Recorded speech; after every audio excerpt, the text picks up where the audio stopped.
예, 이 시간 함께 나누실 하나님 말씀은 신약성경 요한복음 3장 1절에서 5절까지 말씀입니다. 신약성경 요한복음 3장 1절에서 5절입니다. 저랑 한 절씩 교독하시죠. 바리새파 사람 가운데에 니고데모라 하는 사람이 있었다. 그는 유대 사람의 한 지도자였다. 이 사람이 밤에 예수께 와서 나가였다. 라비님, 우리는 선생님이 하나님께로부터 오신 분을 바랍니다. 하나님께서 함께하지 않으시면 선생님께서 행하시는 어떤 증거를 아무도 행할 수 없습니다. 예수께서 그에게 말씀하셨다. 내가 진정으로 너에게 말한다. 누구든지 다시 나지 않으면 하나님 나라를 볼 수 없다.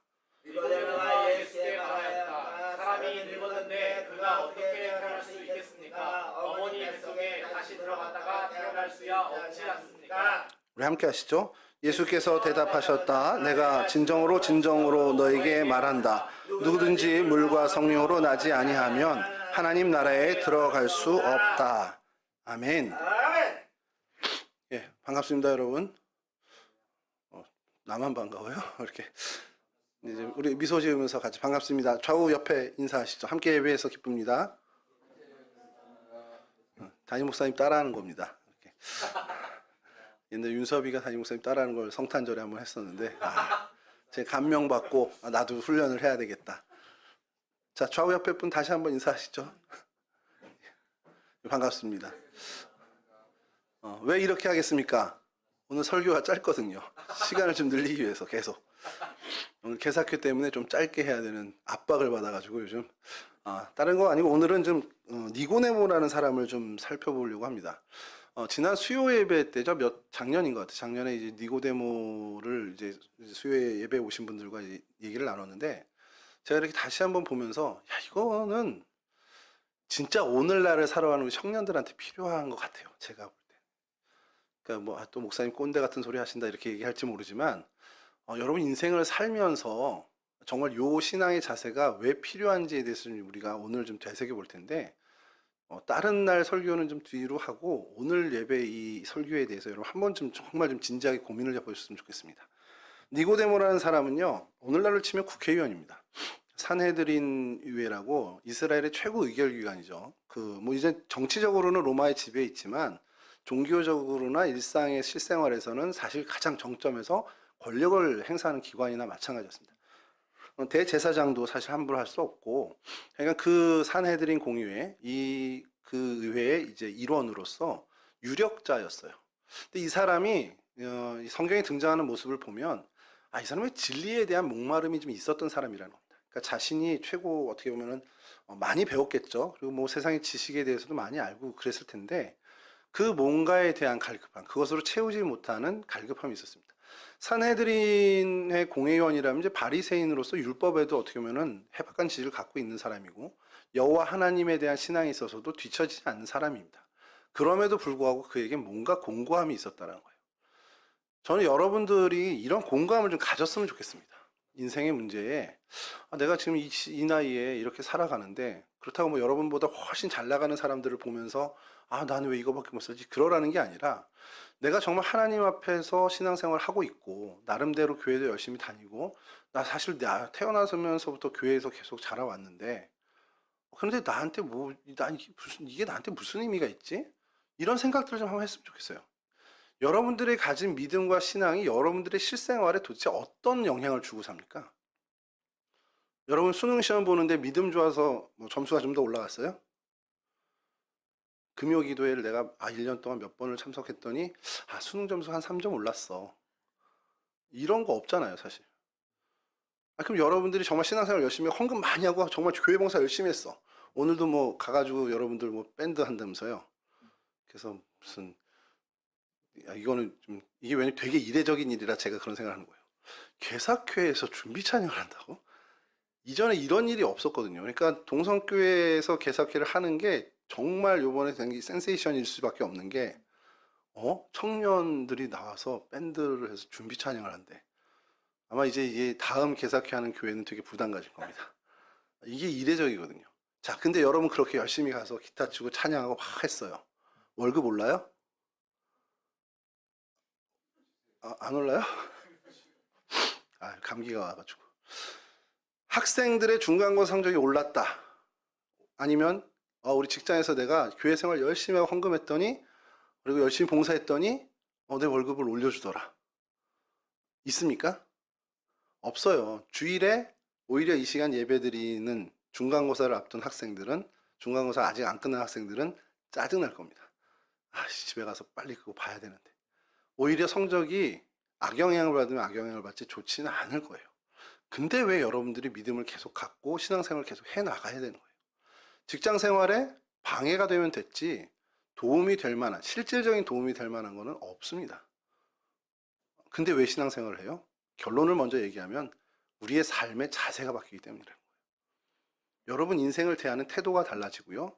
인생의 여러분들의 삶의 자리에 여러분들에게 주어진 그 임무, 여러분들의 그 임무라고 그러면 좀 그렇지만 직업도 좋고 학생의 본분도 좋고 여러분들이 해야만 되는 그 일에 대하는 태도와 자세가 바뀔 수 있기 때문에 사실 신앙이 우리에게 실생활에 좋은 영향을 준다는 겁니다. 일례로 여러분들 서로서로의 관계 있죠. 잠깐 옆에 있는 사람 쳐다봐 주세요. 옆에 아무도 없지, 윤섭이. 인생 잘못 산 거야. 그래도 한 칸 건너 있으니까. 네. 옆에 이 사람이 여러분 인생에 도움 됩니까? 돼요? 감사합니다. 실질적으로 한번 정말 여러분들이 이기적인 사람이 돼서 한번 계산해 보세요. 내가 얘 때문에 시간 들여야 되고, 얘 때문에 혹 비용도 들여야 되고, 얘 때문에 혹 내가 신경 안 써도 되는 마음을 써야 돼. 없는 편이 나을 수 있습니다. 근데 왜 가까이 있죠? 유형으로 계산할 수 없는 무형의 뭔가가 있거든. 예를 들면 언니 한번 봐봐. 뭔가 있지. 언니가 나에게 주는 뭔가 유익이 있지. 제가 옆에 제가 마주보면서 뭔가 있죠. 시간 들이고 돈 들이는 만한 뭔가 있죠. 그거를 여러분 뭔지 모르지만 여러분들이 그거를 귀하게 여기기 때문에 이 관계를 계속 가져갑니다. 신앙생활이 그래요. 내가 신앙생활을 하면서 하나님을 열심히 섬기고 하나님의 그 향한 사랑을 가지면 가질수록 지금 내 옆에 있는 이 사람들이 점점 더 귀해지고 그들로부터 얻게 되는 이 무형의 뭔가가 점점 더 커지는 걸 경험하게 됩니다. 이걸 경험했으면 좋겠는 게 신앙생활을 좀 더 여러분들을 먼저 지나간 사람의 어떻게 보면 여러분들을 향한 바람입니다. 오늘 니고데모는 신앙에 있어서 또 율법에 있어서 학식에 있어서 당대 이스라엘 백성들 사람 중에선 탑 클래스에 있던 사람입니다. 근데 모르는데 이 사람이 뭔가의 결핍이 있었고 목마름이 있었어요. 저는 여러분들이 나 이 정도면 됐지 괜찮은 인생이야 라고 하는 상황이라 할지라도 뭔가 모를 진리에 대한 좀 더 하나님에 대한 갈급함이 있었으면 좋겠습니다. 왜냐하면 그 갈급함이 여러분들에게 동력이 돼서 여러분들로 하여금 오늘 니고데모처럼 정말 진짜 변화되는 인생, 정말 주님이 기뻐하시는 삶의 모습으로 나갈 수 있는 힘을 갖게 되기 때문이죠. 니고데모가 이런 간절함이 좀 있었어요. 그러고 나서 그 간절함을 갖고 살아가는데 어느 날 계속해서 이 이야기가 들려옵니다. 예수 그리스도라는 예수님이죠. 당시에 이제 나사렛 지방에서 온 예수라는 청년이 이런 일을 했대 저런 일을 했대 그러면서 이제 하나하나 이제 소문이 들리기 시작합니다. 당시 예수님이 이제 어떻게 보면은 이적을 행하는 첫 번째는 이제 가나 혼인 잔치에서 그거는 그렇게 크게 소문나지 않았을 거예요. 가나라는 시골 동네에서 한 마을을 좀 들썩였던. 근데 그것도 그 하인들을 통해서 조금씩 번질 정도지 대부분의 사람들은 그 포도주가 물리 변화돼서 나온 거라는 것을 알지 못했을 겁니다.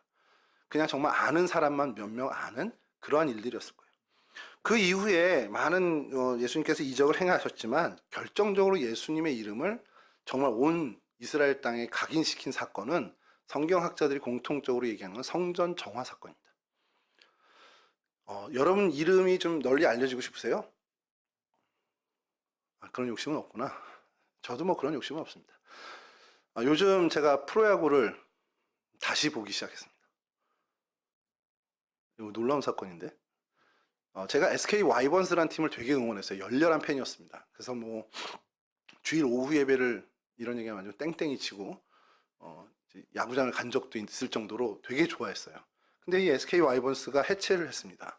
그리고 SSG라는 팀으로 바뀌었어요. 뭐 잘 모르시는 분은 그냥 그런 팀이 있었다고 생각하시면 되는데, 그래서 그날부로 제가 야구를 끊었습니다. 저희 현장에 있어서 좀 그렇지만 저희 딸아이가 B2B를 좋아했어요. 근데 이 B2B가 활동을 안 한다면서요. 그러더니 세븐틴으로 갈아탔어. 그러더니 너무 열렬하게 덕질을 해. 그래서 제가 얘기했죠. 야, 내가 좋아하던 아이돌 팀이 그런 없어지면 나는 거기서 은퇴해야 되는 거야. 팬으로서 은퇴해야 되는 거야. 아빠를 봐. SK 와이번스 없어지니까 난 프로야구 끊었잖아. 이게 진정한 덕질이고 팬이지. 이런 얘기를 했더니 또 아이돌 세계는 그렇지 않다라고 얘기를 하더라고요. 그 얘기가 계속 맴도는 거야. 그러면서 자기에게 용기를 주는 겁니다. 그래? 그럼 나도 팀 갈아타야 되겠다? 그리고서는 프로야구를 보면서 한화 이글스를 지금 응원하고 있어요. 왜? 짠하잖아요. 내 인생 같아. 7연승을 하길래 야, 얘네들이 뭔가 되는 거야?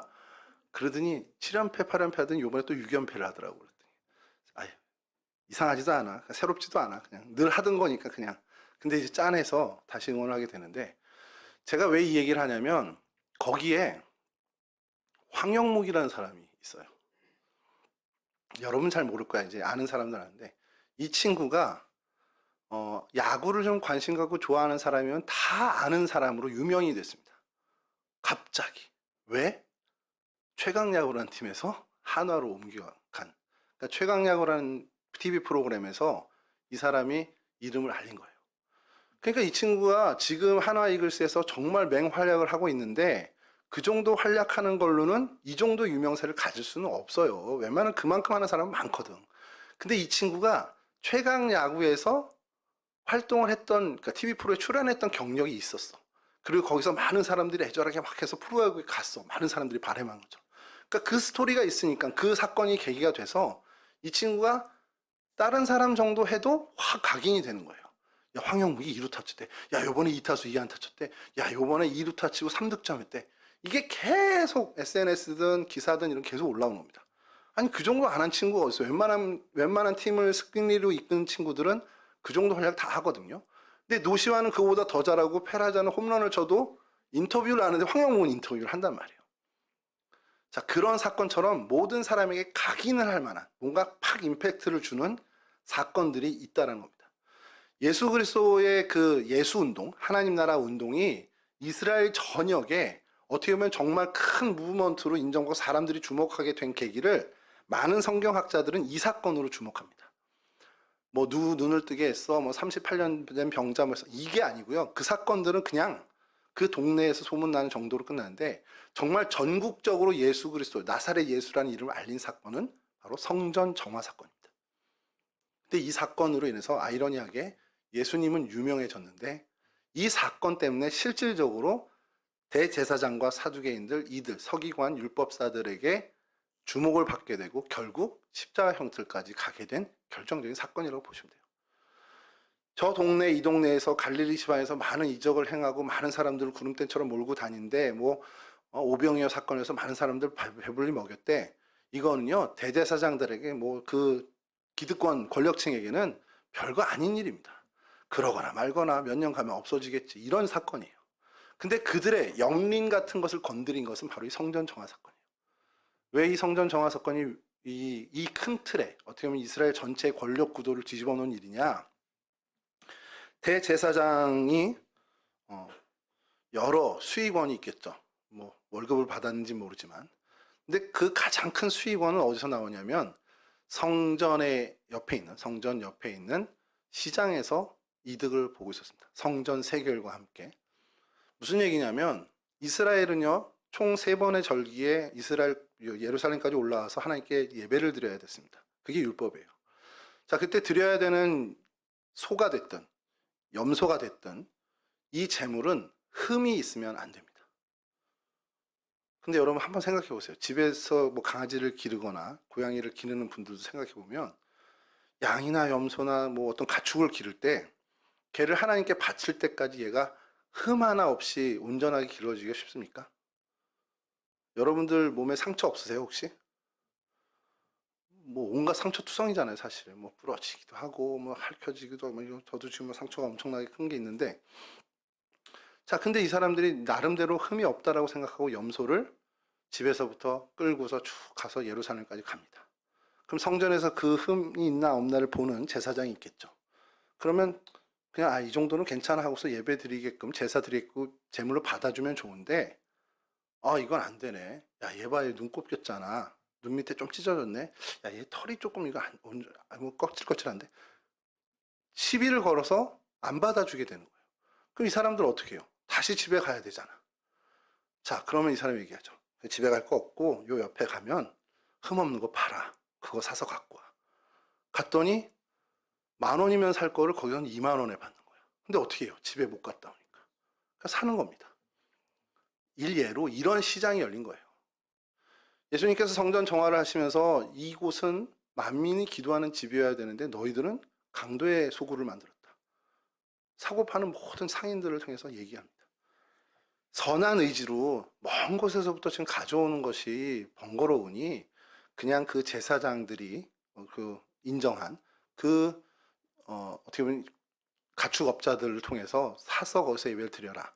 아마 모르긴 몰라도 처음엔 그런 순수한 의도로 시작했을 거예요. 근데 보니까 야, 이거 돈이 되겠네 라는 생각으로 이문을 붙였겠죠. 그러면서 이제 그것이 폭리로 둔갑을 하고 그러면서 많은 사람들의 고열을 짜는 그러한 것으로 바뀌었을 겁니다. 어차피 내가 집에서 정말 흠이 없는 거라 생각하고 가져가도 시비 붙여서 그 사람들이 안 받아주면 재물을 쓸 수가 없으니 애초에 그냥 가서 사야 되겠다라는 생각으로 사람들이 몰려오고 그래서 그 시장의 규모는 점점 더 커졌다는 겁니다. 그리고 또 하나가 성전의 세계를 바쳐야 됩니다. 성인들은 반세겔씩 성전세가 있어요. 근데 세겔이라는 돈이 융통되는 화폐가 아닙니다. 로마 화폐가 융통되죠, 실질적으로.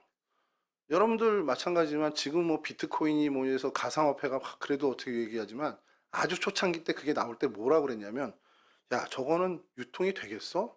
실물도 아닌데? 이런 걱정을 했거든요. 그런 걱정을 하는 그 MZ세대들에게 저희가 얘기를 했죠. 야, 우리 때는 신용카드 쓰는 걸 그렇게 했어. 현금을 안 들고 다니고 플라스틱 카드 들고 다니면서 막 긁는 거야. 야, 저게 얼마나 가겠어? 이랬어요. 얼마나 가긴? 저도 요즘 현금 안 들고 다니는데. 앞으로 카드도 없을 수 있습니다. 다 모바일 카드 쓰시죠? 거의 요즘. 모바일 카드도 아닐 거예요. 이제 가상화폐로 아마 쓰실 거예요. 블록체인으로 해서. 이제 그렇게 갈 겁니다. 그런 어떤 로마의 화폐가 유통되는 그 상황에 전혀 다른 유통, 성전에서만 쓰는 성전 세겔이 있습니다. 그럼 성전 세계를 반세겔씩 바쳐야 돼요. 그럼 성전 세계를 어떻게 해? 내가 갖고 있는 로마 화폐와 바꿔야죠. 환전을 해야 됩니다. 쉽게 얘기해서 저희 오늘날에 뭐 일본 여행 가면 엔화로 환전하듯이 환전을 해야 돼요. 여러분 환전해 본 경험 있죠? 환전하면 살 때와 팔 때가 같습니까? 왜 달라요? 그 수수료 누가 먹어요? 환전소, 은행이 먹죠. 성전 세계를 바꿔주는 환전소가 있었습니다. 수수료를 떼어요. 이게 그들의 주 수입원이었습니다. 성전에 붙어 기생하는 시장과 이 환전소가 대제사장 그 그룹, 사두개파의 그 그룹들의 주 수입원이었고 무시 못하는 정도가 아니라 정말 엄청난 수입원이었어요. 자, 이거를 둘러 엎어버렸습니다. 그게 나사렛에서 올라온 예수라는 청년이었어요. 이 일로 정말 그 산헤드린 공의회도 마찬가지였죠. 야, 이거 산헤드린 공의회에서도 건들지 못하는 성전을 이 사람이 건드렸어. 니고데모도 그 소리를 들었을 겁니다. 놀랐겠죠. 이거 누구도 어떻게 보면 할 수 없는 언터처블의 영역인데 이거를 과감하게. 사실 그것 때문에 이 권력 집단 대제사장과 사두개인의 미움을 받게 되고 예수 그리스도 결국엔 십자가의 형까지 끌려가는 결정적인 계기가 된 사건입니다. 자, 그 소문을 듣고 니고데모가 이 사람이 진짜겠구나. 그러고서는 그 목마름과 갈급함을 해결하기 위해 그에게 찾아갑니다. 근데 아쉬운 건 한밤중에 찾아가죠. 왜 한밤중에 찾아갔을까요? 진리에 대한 목마름이 있고 갈급한 그런 구도자의 자세를 갖고 있었지만 아직은 그것을 드러내놓지는 못하는 약간은 위축되어 있는 상황이었다는 겁니다. 내가 신앙을 갖고 있어요. 나 그리스도인이에요. 스스로는 충만한 확신을 갖고 있죠. 그런데 학교 식당 가서 식사 기도는 제대로 못해. 그냥 내려놓으면서 잠깐 눈 감고 이게 끝인 거죠. 정말 손 모으고 탁 해가지고 누가 봐도 쟤 식사 기도하네? 라고 하는 건 이제 드러내기 싫은 거예요. 옛날에 그 미국 대선에 샤이 트럼프라는 용어가 한참 돌았습니다. 그래서 트럼프를 지지하지만 주변 사람들이 뭔가 좀 눈치 보여서 트럼프를 지지한다는 얘기는 전혀 안 하다가 투표장에 가서는 정말 공화당을 찍는 거죠. 샤이 지저스라고 이렇게 얘기를 해야 될지 모르겠지만 여하튼 그렇게 예수 그리스도에 대한 부끄러움. 그러니까 이 니고데모도 자신이 그 예수라는 청년을 찾아가는 것에 대해서는 조금은 아직은 인간적인 마음으로 부끄러움이나 드러내고 싶은 마음이 없었던 거죠. 이 마음도 근데 저는 나쁘지 않다고 생각합니다. 그럴 수 있죠. 처음부터 뭐 나 당당하게 나 그리스도이냐 이렇게 하기는 어렵지만 그런 마음이 들더라도 밤이더라도 찾아갔다는 게 중요한 겁니다. 여러분들이 인생을 살아보면서 난 평안해, 좋아, 그렇게 만족하면 참 감사한 일인데 혹여라도 뭔가 채워지지 않는 뭔가 있다면 그건 정말 여러분들 찾아봤으면 좋겠어요. 그 목마름이 있고 그 목마름을 가지고 불편하더라도 부끄럽더라도 주님께 가까이 가는 길을 한 번쯤은 한밤중이어도 좋습니다. 찾아가는 그러한 모습을 좀 가졌으면 좋겠어요. 자, 주님께 물었습니다. 어떻게 하면 내가 정말 이 목마름이 이런 걸 다 정말 해결할 수 있겠습니까? 답을 물은 거예요. 근데 주님께서 뭐라 하셨습니까? 누구든지 다시 나지 않으면 하나님 나라를 볼 수 없다. 그러니까 주님의 답은 너 다시 태어나야 돼. 그랬더니 니고데모가 그 문자 그대로 받은 거죠. 아니 다 늙어서 어떻게 다시 태어나요? 엄마 태에 다시 들어갈 수 있는 것도 아니고. 근데 우리는 뭐 이 이 예수님의 답을 보자마자 알겠지만 다시금 우리의 인생이 변화되어야 된다는 거예요. 근데 그 변화라는 게 도대체 뭡니까? 여러분들에게 누군가가 야, 너 좀 바뀌어봐 이런 얘기를 한다면 도대체 뭐예요? 가서 성형외과 가서 얼굴 좀 리프팅 하라는 거예요? 좀 바꾸라는 게 아니잖아요. 외모를 바꾸라는 게 아니잖아요. 뭘 바꾸라는 겁니까? 네 생각과 마음을 좀 바꿔봐. 좀 더 구체적으로 얘기하면 네 가치관 좀 바꿔. 네 세계관 좀 바꿔. 네 인생의 목표를 좀 바꿔봐. 이 얘기를 하는 겁니다. 니고데모에게 주님께서 얘기하는 거예요. 그거예요. 어떻게 보면 물과 성령으로 거듭난다는 건 그의 세계관이 바뀌는 것을 얘기하는 거고 그의 가치관과 목표점이 변화되는 것을 이야기합니다. 그것이 하나님을 향한 목표점이 하나님으로 향하는 그러한 인생관, 세계관으로 바뀌지 않고는 결단코 그 목마름, 그 갈증 해결할 수 없다는 거예요. 그게 예수님의 답이었습니다. 그럼 여러분 오늘날 여러분들이 뭔가 갈급함이 있거나 한 부족함이 있거나 뭔가 여러분들 해결할 문제에 어떤 그 애절함이 있어요. 그럼 그걸 여러분이 주님께 갖고 가서 정말 기도한다 치자고요. 하나님 나 이것 좀 해결해 주세요. 그럼 주님이 여러분들을 긍휼히 여겨서 해결해 주시겠지만 궁극적인 주님의 답은 뭐겠습니까? 너 다시 태어나 제발 좀. 좀 더 바꿔서 얘기하면 너 인생관 좀 바꿔봐. 너 세계관 좀 바꿔봐. 너 인생의 목표를 좀 바꿔봐. 집 사고 차 사고 다 이 정도면 1억 벌고 나 10억 부자가 될 거야. 뭐 그런 목표 말고 좀 다른 목표를 갖고 좀 살아봐. 그 목표를 좀 바꿔봐. 그 얘기를 주님께서 하시는 겁니다. 근데 니고데모는 정말 니고데모의 장점은요. 그러한 주님의 말씀을 수용했다라는 겁니다. 여러분 예수님 당시에 예수님을 접하고 예수님의 말씀을 들은 사람이 얼마나 많겠습니까? 오늘날에도 이 땅에 얼마나 많은 교회가 있고 여러분 얼마나 많은 말씀이 선포되고 있습니까? 제가 깜짝 놀란 게요. 저희 어머니가 오늘 이사를 하시고 계세요, 지금. 저 어제 이제 가서 어머니 TV를 이제 이전 신청하면서 이렇게 TV를 보는데 새삼 놀란 거죠. 저도 BTV를 보고 있는데 기독교 방송을 저희 어머니가 들으시니까 그 채널이 거기 돼 있더라고요. 그래서 아래로 내렸는데 거기도 기독교 방송이야. 아래를 또 내렸더니 거기도 기독교 방송이야.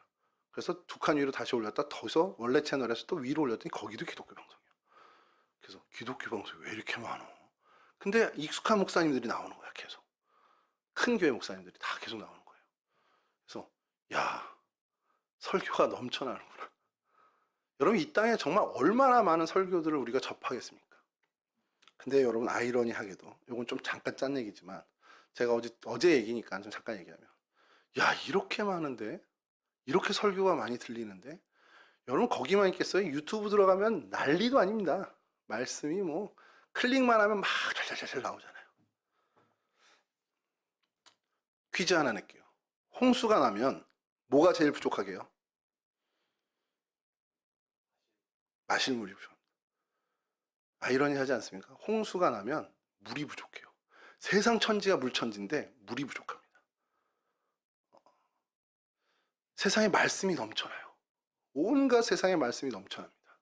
근데 오늘날 뭐라 그럽니까 사람들이? 갈 만한 교회가 없어.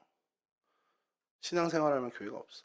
물론 이제 저도 되게 찔리는 얘기 중에 하나지만 그냥 그런 걸 어제 좀 느꼈는데, 여하튼 이런 정말 많은 말씀이 넘치는 때에 그 말씀을 본의에 맞게 수용하는 사람들이 많아지면 많아질수록 이 땅은 변화되겠죠. 이 땅의 교회들은 더욱더 든든히 세워져 가겠죠.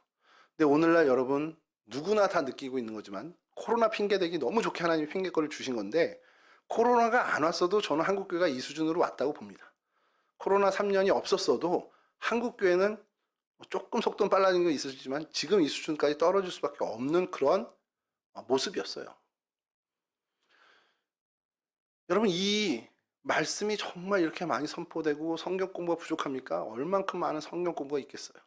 그럼에도 불구하고 왜 한국교회가 이렇게 나약해지고 점점 더 무너져가는 모습을 보이느냐?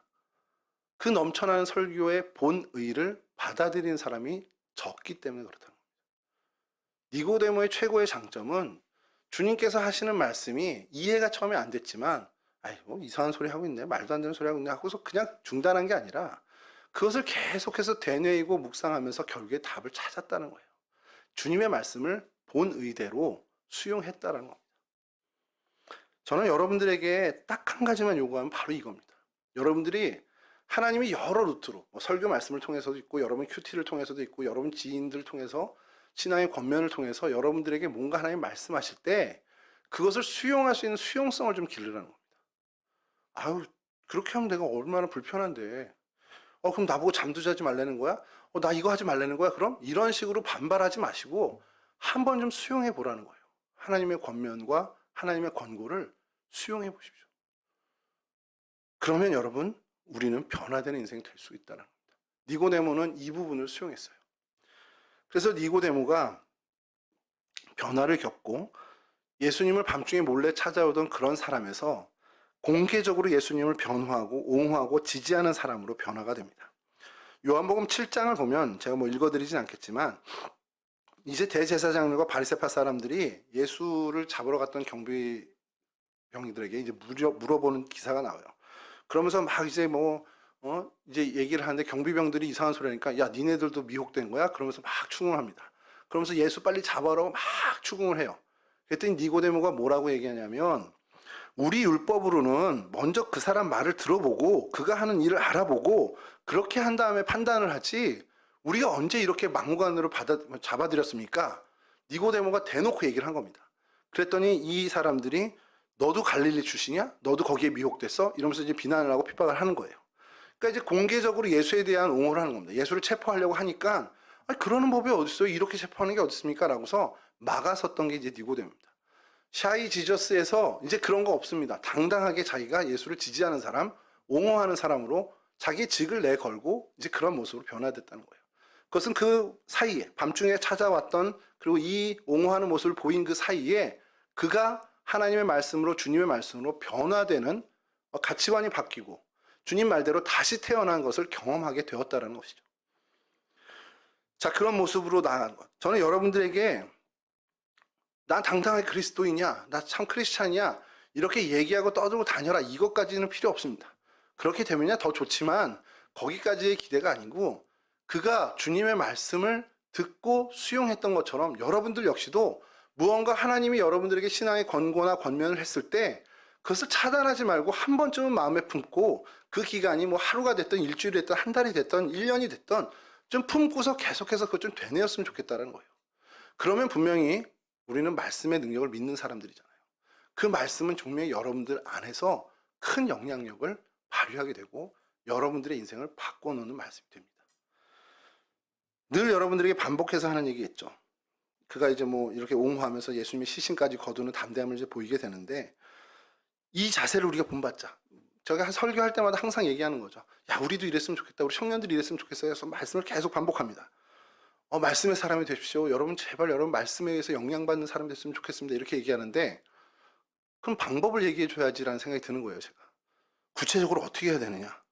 말씀 가까이 하라고만 얘기하는데 도대체 어떻게 하는 게 가까이 하는 거예요. 기도의 시간을 좀 확보하십시오. 그럼 도대체 어떻게 해야 기도의 시간을 확보를 할 수 있습니까? 그래서 제가 고민을 했어요. 그러면 구체적으로 알려줘야 되나? 아침에 일어나면 5분 동안 성경 말씀을 봐. 이렇게 하면 안 되잖아요. 저도 해보려고 하는데 안 되는 게 시간을 정해놓고 성경 말씀 보는 거 정말 어렵습니다. 제가 일전에 있던 교회에서 9시 반에 이제 회의를 마치면 9시부터 이제 9시 반 회의를 마치면 이제 부목사님들 몇 분한테 특별한 어떤 일이 없는 한 9시 반부터 10시는 무조건 묵상 시간이야. 이 시간에는 무조건 어디 못 나가. 화장실도 못 가. 성경 보고 있어. 그렇게 했더니 컴퓨터 하고 있더라고요. 저도 뭐 이렇게 꾸준하게 하기 어려웠는데 뭐 계속 일이 터지니까. 근데 여러분 이게 우리한테 필요한데 이게 쉽지 않아요. 여러분들한테 말씀 좀 잘 읽어봐. 말씀 묵상하는 시간 가져봐. 그러면 뭐 제하든지 뭐 우리 학교 생활 하는데 쉽겠냐고요. 방학 때도 어려운데. 그럼 기도하는 시간을 좀 확보하고 늘려봐. 언제 기도해? 지하철 타고 오가면서 해요. 그랬더니 그거 하면서 뭐 이제 영상 봐야지 언제 기도를 합니까? 그래서 제가 말씀을 좀 가까이 해. 기도 시간 확보. 이건 도대체 우리 청년들한테 어려운 얘기겠구나. 그래서 고민하다가 마침내 찾았습니다. 이 기도하면 찾아주시더라고 하나님이. 기도하면 알려주셔요. 기도해봐요. 알려주신다니까. 여러분 영어 잘하는 방법이 뭡니까? 영어를 잘하시는 방법.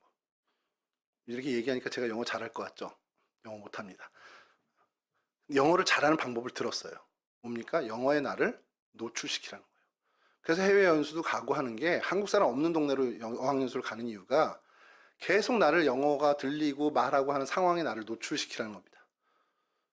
그러면 영어가 는다라는 거예요. 신앙도 마찬가지입니다. 계속 나를 말씀과 기도에 노출시키는 거예요. 그게 뭡니까? 예배밖에 없는 거죠. 예배의 자리에 나를 계속 노출시키는 겁니다. 여러분 주일에 오면 1부 예배도 드리고 시간 되면 교회학교 예배도 드리고 2부 예배도 드리고 청년부도 예배 있대 예배 드리고 한 달에 한 번 오후 예배 있대 그냥 그 자리에 가는 거예요. 딴 거 하지 마세요. 그냥 가기만 하면 돼요. 몸만 가면 돼요. 몸만. 가서 졸아도 좋아요. 딴짓 해도 되고 가서 카톡해도 되고 일단 나를 그 자리에 갖다 놓는 게 중요합니다. 일단 갖다 놓으면 그렇게 노출시키면 미세하더라도 나는 계속해서 그 말씀과 기도에 접촉을 이루고 콩나물 시루에 계속 물을 부으면 그대로 물이 빠져나와요. 근데 콩나물이 자랍니다. 신기하게도. 계속 그렇게 나를 노출시키는 게 중요하다는 거예요. 그러니까 여러분 제발 예배 시간이요. 그냥 여러분 계속 노출시키세요. 그냥 자고 있어도 좋으니까 노출시키세요. 그러면 말씀과 기도의 삶이 여러분들에게 계속해서 미세하나마 미세 플라스틱이 우리한테 들어오는 것처럼이라도 계속해서 우리에게 붙어지고 접촉되고 그렇게 되면 여러분들의 믿음은 분명히 자라나게 됩니다. 그럼 그 자라난 인생이 언젠가는 니고데모가 가졌던 그 담대함도 갖게 되고요. 니고데모가 변화됐던 그 변화도 경험하고요. 그렇게 하나님이 쓰시는 귀한 인생, 하나님이 사용하시는 거룩한 삶을 살 수 있는 정말 파워 크리스찬이 될 수 있다는 사실이에요. 여러분 청년의 때부터 예배의 자리에 나를 노출시키는 것에 최선을 다해주기 바랍니다. 어떤 형태도 좋아요. 그냥 예배의 자리에 여러분 가십시오. 가서 그냥 정말 그냥 앉아있어 졸더라도 그냥 앉아 계시더라도 그 예배의 자리에 나를 노출시키는 그 일을 위해서 정말 이 20대의 여러분 청년 시절에 좀 여러분들이 애쓰고 힘쓰는 그런 모습으로 하나님께 나아갔으면 좋겠습니다. 이와 같은 귀한 은혜의 삶을 사시는 우리 동성교회 청년부 여러분 모두가 되시기를 주님의 이름으로 간절히 축원합니다. 우리 함께 찬양하시죠. 주께 가까이 날 이끄소서 함께 찬양하시고요. 그냥 기축도하고 마치도록 하겠습니다.